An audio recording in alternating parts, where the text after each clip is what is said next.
Salam aleikum and welcome back to my podcast. In this episode, I'm going to tell you certain tips and tricks for starting to wear the hijab or for improving your hijab. So, the first thing you need to know is that change is always going to be uncomfortable. No matter who you are and no matter what you're planning to change, it will always be like that because it's part of our human nature.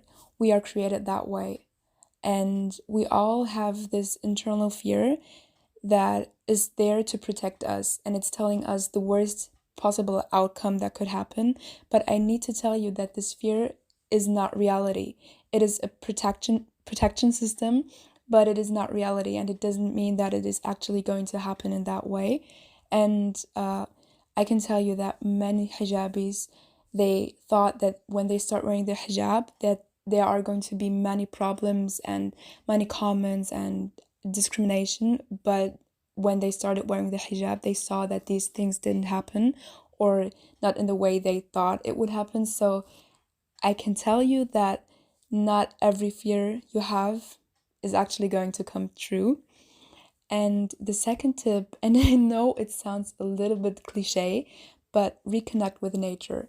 And I'm telling you that when you're alone and you are in nature, for example, in a forest, and you look at the creation of Allah subhanahu wa ta'ala, you are going to feel that you yourself, you are a creation of Allah subhanahu wa ta'ala, and this will automatically make yourself more motivated to implement the things Allah subhanahu wa ta'ala asks us to do. And in this case, it's wearing the hijab. And also, you need to increase your Islamic knowledge if this didn't already happen, because you cannot wear the hijab with a proper intention when you don't know why you should do it, why you should do this. When you just think, I have to do this, okay, you have to do this, but it's going to help you to know why you have to do this, because Allah subhanahu wa ta'ala wants to protect us and He wants the best for you. And when you know this, it's automatically easier for you to start wearing the hijab. And I can recommend to you that you should check your role models. Um, when you have bad role models, you're more likely to act like them, or you're trying to act like them, and this is going to be a problem and a burden for you. My next tip is you should consume social media carefully and beware of certain hijabis that are trying to tell you how you can wear the hijab when it's not the correct hijab found in the Quran and Sunnah.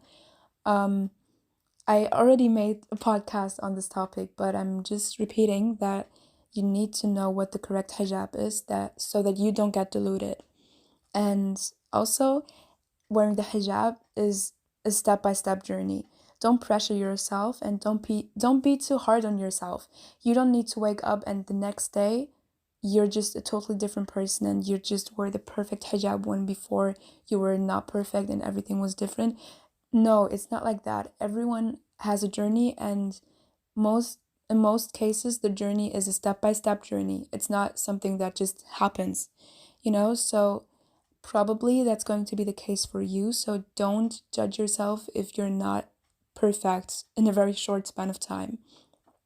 And I can tell you that for me, what helped was before I started wearing the hijab, I stopped wearing my hair down. I started to wear buns, and I stopped wearing short sleeves. And just these step by step actions that are going to help you are really important. And I know that when you're wearing the hijab, you can start feeling ugly or you feel like you're not beautiful anymore. So when you go to certain events or just family gatherings where when you know that there are going to be women only and that you're safe from non-mahram men, then use these opportunities to make yourself feel pretty. Make yourself pretty and use this and take your time, because this is the chance for you to enhance. I mean, you're already beautiful, but when you have the chance to go to a certain event and where you can enhance your beauty and you can make yourself feel beautiful or more beautiful, then use this. Something I can also tell you is that you need to practice self-care.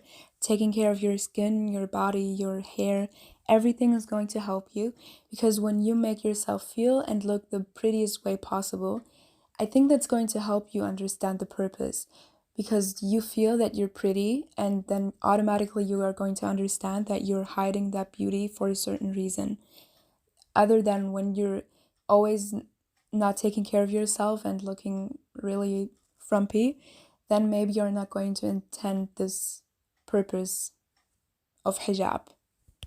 You're just going to do it because you have to, you know? Um, Another tip is that you need to have a certain level of confidence before doing something like this. I'm going to tell you, you don't need to be the most confident person in the room, but you need to have a certain level of confidence and of courage before doing it. So maybe you're going to, if you realize that you're not confident enough, then maybe you should work on that.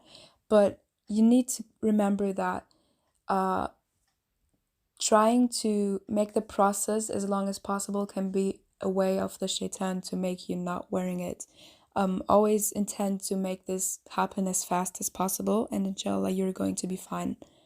Also, I feel like you're going to be taken more serious, especially if you're young, and you make clear to other people that this was your decision. And I think they automatically are going to respect you more because they see, oh, she's doing something.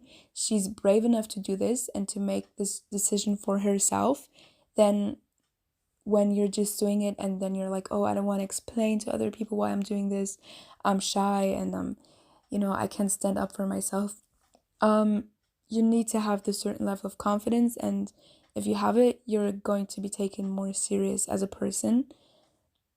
Um, And what I also noticed is when you're uh, somewhere and you need to make friends and you see other hijabis in the room, it's going to help you so much with recognizing other hijabis and talking to them, because they see you as a Muslimah, they recognize you as a Muslimah, and you recognize them as a Muslimah.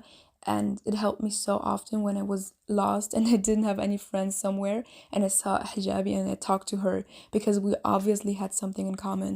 And that is a pro tip or a pro argument for you to start wearing the hijab. Yeah, it's going to help you identify yourself as a Muslim, and you're going to be seen by everyone else as a Muslim. And maybe this is going to make them ask you questions like, why are you wearing this? And why are you Muslim? Why are you praying? Why are you doing this and that? And when you have answers prepared and you answer them confidently, you're going to earn hasanat for that. It's a good chance for you to earn hasanat and to make other people around you learn about Islam in a positive way. And speaking about other people, you need to check your environment, your friends, and just people in general surrounding you every day. Because when you have friends that wouldn't support you wearing the hijab, you need to let go of them, because that's going to stop you. You need to check just imagine who would love the idea of me wearing the hijab and who wouldn't. And I think we have an intuition, we have a feeling, a gut feeling, and this feeling is going to tell you who is worth being in your life and who not. Um, yeah, you need to renew your intention every day. Let's say you started wearing the hijab, inshallah, and there are going to be phases where you feel like, I'm not pretty, I'm not confident enough to do this, I want to take it off. When these times hit you, you need to renew your intention. Watch Islamic lectures, watch videos, just read books to renew your intention so that you can overcome these phases of struggle and trial and error. And my last tip is that you write down your goals, write down who you want to be. Imagine yourself as a hijabi and accept this as your new identity. When you write down who you want to be, and don't be really specific about it. Write down how you want to talk, how you want to act, what you want to look like, what you want to eat. You can write everything down. Then you're going to have a vision, and you're more likely to try to gain this or to aim this. And that is going to be it for today. I hope you were able to learn something, and I hope that this is going to be beneficial for someone. And see you next episode.